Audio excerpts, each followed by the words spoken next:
Meno odiochieng' makinya ema odiochieng' maket kod mano higa mar 2022 ema nochamo muma mano mar donje apisi. Higni adek koro wuoth mano mar kedo kod mibadhi. Jatend piny Kenya William Ruto osekedo godo yo machalo nade e ratil mar 10 inyalo miye adi e wechego mag kedo kod mibadhi. Oyawru kendo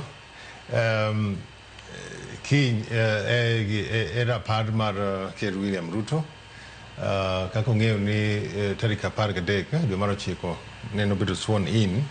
to adiera one of the things maneno wacho nobro timo en kedo gi mibadhi to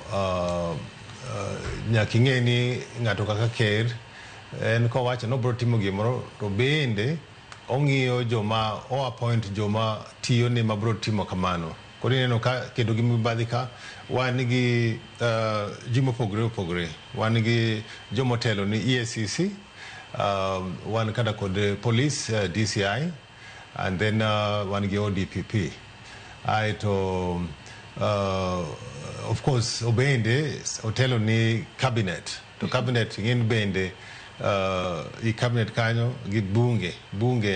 ineno ka bunge gin magichiwo pesa ma jopiny tiyo kodo to nyocha neno kar Ker Ruto nyocho ogola yanga oko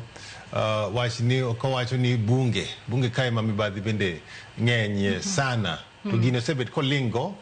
ma nyaka nene ma nyocha koncho golo wachni to koro okadwa na miye adi kena nyalo miye adi apa na nyalo miye abich kuom 10 because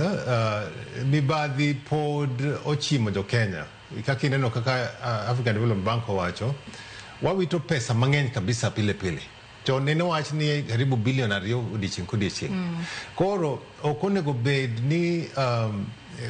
piny kaka Kenya kineno ka maendeleo pod ok wanwang'o yo madwarore kijopo na Nairobi ka compare gi pinje mawoko inwanga pod Nairobi nitie bur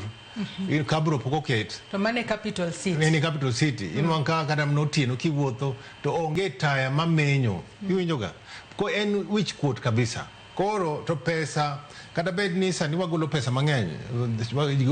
osuru to gimanino wacho gimane wanyalo timo mondo wakony pinyni en loro miyo ma pesa lal kodo omiyo kedo gi mibadhi ni in one of the most important missions manene kero wacho no botimo monego bed ni timo because kok wanyal timo kamano to pod wabro medo lalo pesa monego bed ni watiyo go e dongruok